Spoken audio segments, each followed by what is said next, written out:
Ce jour dédié pour un bébé qui vient de naître et qui doit subir une opération chirurgicale très délicate. Le Tinok Ben Johanna Lucien Khanam, qu'il réussisse très bien son opération, qu'il soit complètement guéri, sans aucun problème pour toute sa vie. Amen, amen. Dans le cas d'une autre rubrique, les joyaux de Parasha, Parasha de Vaïgash. Donc, je vous rappelle un peu, on a fini Miketz, qu'est-ce qui se passe? Yosef est le vice-roi d'Égypte. Ses frères ne savent pas que c'est lui, que c'est Yosef. Et il a demandé à voir Binyamin, son seul frère, de la même mère. Et les frères sont venus avec Binyamin et l'ont montré à Yosef. Ils sont tous très contents, ils boivent ensemble, etc. Et Yosef, il tape sur il a une coupe. Et il leur dit, ok, vous asseyez-toi en premier, Rouven. Je leur dis, chacun d'après l'ordre de leur naissance, d'après les mères. Ils sont super épatés de voir comment cette coupe-là, cette coupe spéciale, elle sait tout. D'accord? Bon, après, ils mangent, ils boivent, et le lendemain matin, ils partent. Yosef dit à son intendant, tu vas maintenant, tu remets l'argent de chacun dans le sac, et tu mets ma coupe dans le sac de Binyamin, le plus petit. Et ainsi dit, ainsi fait. Les frères commencent à quitter l'Égypte, ils ne sont pas trop loin, l'intendant court derrière eux, et leur dit, pourquoi vous avez shilamtem ra'at tova? Pourquoi est-ce que vous payez du mal à la place du bien? Mon maître, il vous a donné à manger, il vous a donné énormément Yosef lui a dit à l'intendant, tu mets dans les sacs le maximum qu'on peut mettre, d'accord, de nourriture. Vous étiez les invités spéciaux, etc. chez lui, comme ça vous volez la coupe de mon maître. Il dit, mais c'est shalom, Dieu ne pèse, comment? Celui chez qui tu t'ouvras la coupe, eh bien, il mourra, et nous serons tous des esclaves de ton maître. Alors l'intendant dit, non, pas besoin ni le tuer, ni que vous soyez esclave. Celui chez qui je trouve la coupe, lui sera mon esclave. Bon, il fait comme s'il n'est pas au courant, il commence par le plus grand, il finit chez le plus petit, Binyamin, tac, il découvre la coupe. Tous, ils déchirent leurs habits, il dit, bon, on va tous être esclaves de ton maître.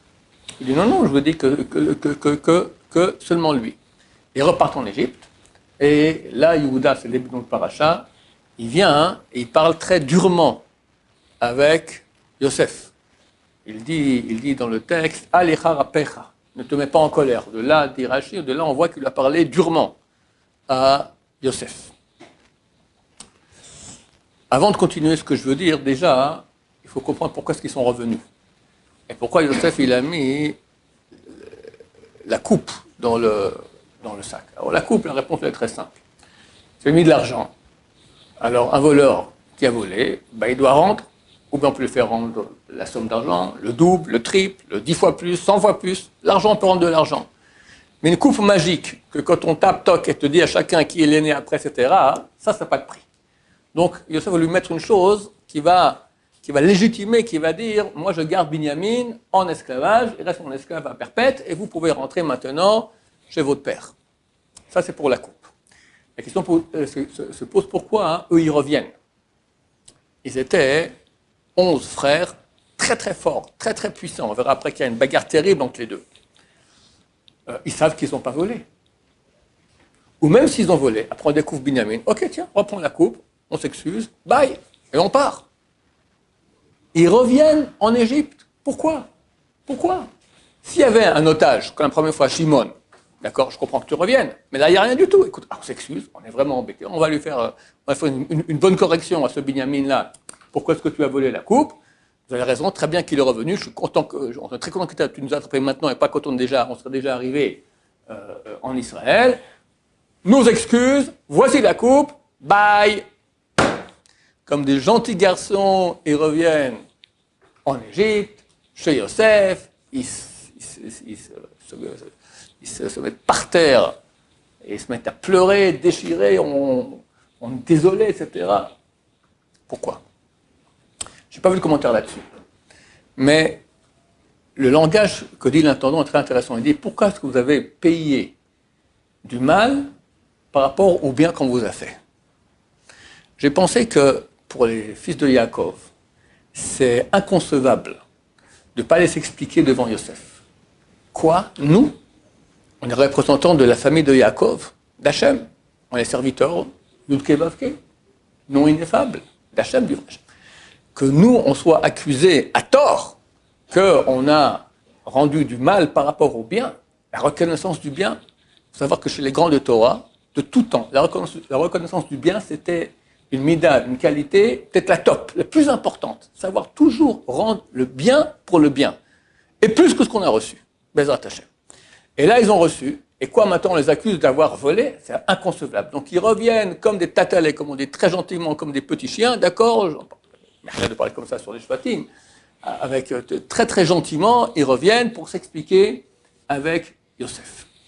Et là, comme je dis, il parle très durement. Yehuda va et commence à... Attention, je vais m'énerver, je peux te tuer, toi, qui attaque, tu es comme Pharaon. D'accord? Il y a plusieurs explications que donne Rachid là-bas. Entre autres, si tu continues, je te tue, toi et Pharaon, toi et ton maître. D'accord? Et le Midrash raconte qu'il y a une bagarre terrible. Chacun a hurlé, il paraît que tous les soldats d'Égypte, leurs dents sont tombées, rien que du hurlement de Yehuda. Et le fils de Yosef a dit, lui aussi, il a tapé par terre comme ça, tout le palais a commencé à trembler. Donc ils ont montré qu'ils étaient les deux extrêmement forts. On était vraiment un débat terrible. Je ne comprends pas, il y a quelques minutes, vous étiez tout gentils. Vous revenez, comme je dis, tout obéissant comme des moutons, pas comme des chiens, excusez-moi. Comme des moutons, vous revenez chez Yosef. Maintenant, vous commencez à crier. Qu'est-ce qui s'est passé? Entre notre paracha qu'on a fait la semaine passée, Miket, où ils reviennent tous gentiment, et là, tout à coup, il se met à crier, terrible, attention. Qu'est-ce qui s'est passé? Qu'est-ce qui s'est passé? La réponse, elle est très très simple. Les fils de Yaakov étaient des grands sages, des grands tzadikim. Ils savaient qu'il y avait un problème. Ils ont vendu Yosef. Ils ont vu toute la douleur de leur père Yaakov qui n'arrivait pas à se consoler. Ils ont compris. On a vendu Yosef. On a un tikkun à faire, une réparation, Hachem nous voit maintenant. Nous, on nous a attrapés. C'est clair qu'on n'a pas volé la coupe, mais maintenant, on va être vendus tous en esclavage. Et même Binyamin. Pourquoi? Parce que s'il y a un voleur dans une bande de personnes, un groupe, tout le groupe est responsable. Donc tout le monde, on accepte d'être esclave pour réparer le fait qu'on ait envoyé notre frère Yosef en esclavage. Jusqu'à là, tout va très bien. Yosef dit non, pas du tout. Vous rentrez à la maison. Je garde que Binyamin, lui, sera mon esclave. À perpétuité parce qu'il a volé la coupe. Ben, ils ne comprennent pas. Je ne comprends pas. Et Binyamin n'a rien fait. Binyamin n'était pas dans la vente de Yosef. Il n'était pas là. Alors pourquoi lui doit écoper? Là, ça cloche. Tant qu'on comprend que nous, on doit être envoyé en esclavage, ça va, réparation, tikkun, on accepte. Que nous, on soit tous ensemble avec Binyamin, ça passe encore parce qu'on est un groupe ensemble, un voleur dans un groupe, alors tout le monde est responsable. Binyamin tout seul, lui reste esclave et nous pas, ça ne marche pas du tout. Et là, ils se sont énervés. Et Yehuda, regardez à quel point Yehuda s'implique. Yehuda, c'était en fait le grand responsable. Rouven a dit, ne le tuons pas, jetons-le dans le trou. Shimon et Lévi, c'est vrai que ce sont des frères aînés, mais le roi, celui qui était censé être le roi du peuple d'Israël plus tard, sera Yehuda, la descendance vient de Yehuda, c'était le grand chef là-bas. Donc lui s'implique plus que les autres, et il a promis à son père Yaakov il a dit, à Revnem, je porte garant que j'emmènerai Binyamin moi-même. Et sinon, que je sois excommunié de deux mondes. Rachid explique là-bas dans son langage que je sois excommunié des deux mondes. Et de ce monde, et de l'Olam Haba. Je perds l'Olam Haba. Donc il a super intérêt maintenant à arranger la chose. Mais qu'est-ce qu'il dit? Le Shach HaKadosh dit une chose très très nouvelle, il dit comme ça. Il y avait deux problèmes, Yehuda. Un, si je ne ramène pas Binyamin, je perds Olam Hazé, Olam Haba. Et deuxièmement, si je ne ramène pas Binyamin, mon père va être inconsolable. Il risque même de mourir de cela. Et il décide, entre les deux, mon Olam Haba et mon père, je préfère rester moi à la place de Binyamin. Si moi je ne ramène pas Binyamin, ce sera ou Binyamin ou moi. Si je ramène Binyamin, fantastique, mais je ne peux pas. Si je ne ramène pas Binyamin, c'est fichu. Je perds et au Olam Haba et mon père il va mourir. La seule solution, c'est que moi je reste en Égypte. Comme ça, mon père sera consolé parce que Binyamin reviendra, mais je perdrai mon Olam Haba. Parce que, comme c'est un chidouche de Al-Shach HaKadosh, il dit qu'il s'est engagé à ce que lui, il ramène Yosef, il ramène Binyamin. Et vu que lui ne ramène pas Binyamin, Binyamin revient tout seul, lui, Yehuda, perd les deux mondes. Il est prêt à perdre les deux mondes pour que son père soient consolés. Bon, l'histoire elle est connue. À la fin, les deux s'énervent très fort et Yosef leur dévoile qu'il est Yosef. Mais qu'est-ce qui s'est passé? Qu'est-ce qui s'est passé ici? Et je crois que l'enseignement qu'il y a ici, c'est un enseignement qui est valable pour nous tous, toute l'humanité, comprendre comment Hachem gère son monde et comment on doit réagir à tout ce qui nous arrive. Rien ne peut m'arriver si ce n'est que Hachem l'a voulu.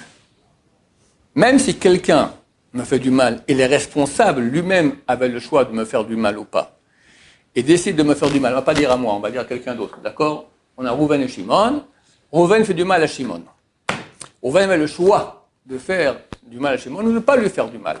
Dans sa méchanceté, Rouven fait du mal de façon volontaire, méchante, coupable contre Shimon. Rouven est coupable. Shimon peut penser, Rouven c'est une ordure. T'as raison. Je vais le haïr. Je vais me venger. Interdit. Pourquoi? Parce que bien que Rouven, dans son libre arbitre, de façon méchante, a fait du mal à Shimon, après tout, il est impossible que Shimon subisse quoi que ce soit comme souffrance, soit directement de Dieu, soit par le biais d'un autre comme Rouven, si Dieu n'a pas voulu. Ça provient de Dieu. Donc, les frères, quand ils comprennent qu'ils devraient partir maintenant en Égypte, ils ont compris tout de suite, c'est le tikkun, réparation. Quand ils ont vu que Binyamin, là, ça clochait, que lui doit rester et eux pas, là, ils se sont énervés. Mais pour finir, en fait, c'est clair que tout cela était voulu par Hachem et par Yosef. Qu'est-ce qu'il a gagné, Yosef, par cela? Qu'est-ce que Hachem, il a gagné? Eux, ils ont vendu un des frères, et à cause de cela, maintenant, leur père était dans une douleur terrible pendant des années et des années. La seule façon de réparer, c'est que Yuda, qui était le grand responsable de toute cette vente-là, de toute cette vente-là, que lui s'implique au point de dire « Je suis prêt à perdre les deux mondes pour que mon père ne soit pas en douleur, pour qu'il soit consolé et que Binyamin revienne. » En faisant cela, Yehuda a réparé la vente de Yosef.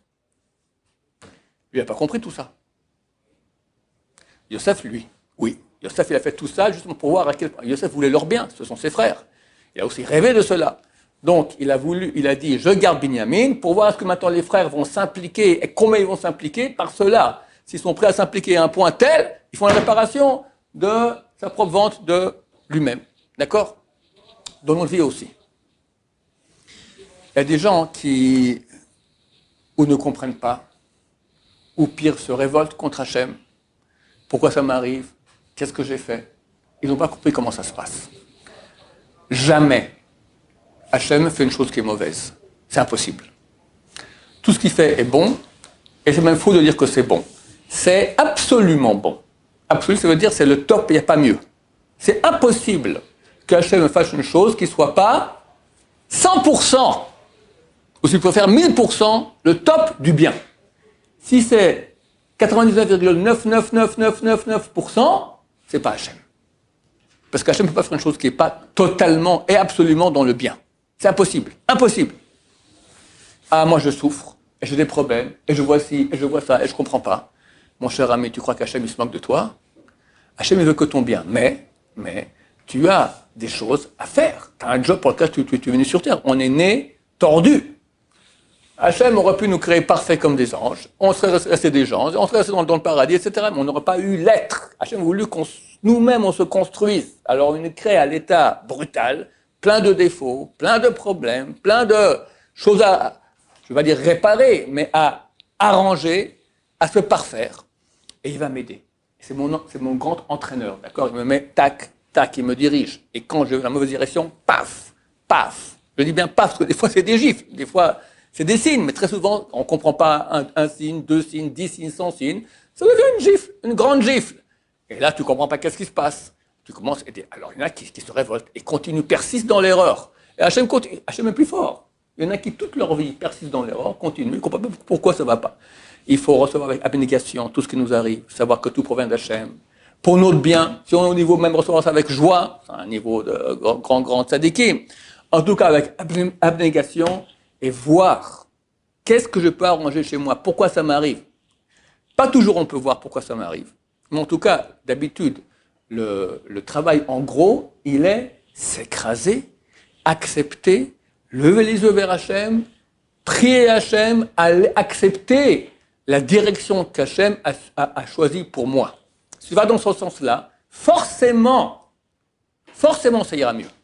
C'est peu que la gifle qu'Hachem t'envoie ne va pas s'arrêter. Quelqu'un, il a, je sais pas moi, il a copé un problème, une maladie ou un truc comme ça. Peut-être que c'est pour toute la vie, je ne sais pas. Mais tu vas grandir de cela. Plus de te révolter, et de rouspéter, et de ne pas comprendre, et des fois même de la haine pour Hachem, à Dieu ne plaise. Là, tu es complètement dans le tordu. Il y en a qui acceptent, et continuent à prier, et espèrent, et ça ne vient pas. Mais grandis. Le fait d'être confronté à l'épreuve, ça te grandit, ça te grandit, ça te grandit, ça te grandit. Tu deviens quelqu'un, ce que Hachem a voulu, quelqu'un de grand, quelqu'un de spirituellement énorme. Ce monde, il passe comme ça, tchic-tchac. Après, tu es dans l'éternité. Si tu continues à persister à aller dans ton erreur et pas accepter ce qu'Hachem a voulu pour toi, tu sais pas que tu reviendras en Gilgoul, tu es en réincarnation. Hachem est le plus fort que toi. Tu crois que tu vas l'avoir à lui. Qui est le plus fort dans le jeu? C'est lui, c'est clair. Alors, accepte. Va dans le sens, tu pourras que grandir en acceptant et en remerciant Hachem et en allant, en priant Hachem. D'abord, tu as de fortes chances que l'épreuve s'arrête. Parce que Hachem voit qu'il a compris, ok, c'est bon, ça suffit. Des fois, Hachem, il ne veut pas, et pour d'autres raisons qu'on ne connaît pas, il veut que tu grandisses encore. Le fait d'être confronté à l'épreuve et l'accepter, et comprendre que tout vient d'Hachem, et aimer Hachem malgré tout, et faire avec, ça te grandit énormément. Il y avait une fois alors, Alechem, Dieu ne plaise, un couple qui ont eu un enfant anormal. Un des grands rabbins de la génération, le Rav Moshe Shapira, Zatzal, leur a écrit une lettre. À l'époque, j'avais la lettre, je ne l'ai plus. Il leur explique une chose qui est à peu près ce que je suis en train de dire maintenant. Et c'est vrai, je vous dis, d'expérience avec beaucoup de gens que je fréquente, que je vois. Hachem veut de vous que vous ressortiez de vous des forces qui étaient cachées, qui jamais n'aura vu le jour. Quand tout va bien dans la vie, alors tu travailles, tu fais un effort, mais c'est un effort petit. Hachem voit que tu es beaucoup plus grand. Il veut que tu trouves en toi une puissance, que tu réalises toutes les forces que tu as en potentiel, comme ça tu grandis 100 fois, 1000 fois, 10 000 fois, 10 000 fois. Je vous dis des gens que je connais qui ont eu des épreuves de ce genre-là ou d'autres, mais ils sont devenus grands, admirables. Et par rapport au Lamaba, mais c'est une valeur incommensurable. Hachem ne se trompe jamais. Donc ce qu'on apprend de cette paracha-là, tout ce grand tikkun qu'ont fait les frères et Yehuda, c'était justement pour réparer cela, et nous aussi dans nos vies. On est là, si on a fait des péchés pour réparer, sinon pour grandir. D'accord? C'est pas forcément que tu es en train de réparer un péché d'un guigoul passé, pas forcément. Mais chacun est né à l'état brut, pas parfait, il a un travail énorme à faire pour se parfaire. Et Hachem, le grand entraîneur, et on sait que tout ce qu'il fait est le mieux, absolument mieux qu'il puisse y avoir. Baruch Adonai, Olam, Amen, Amen.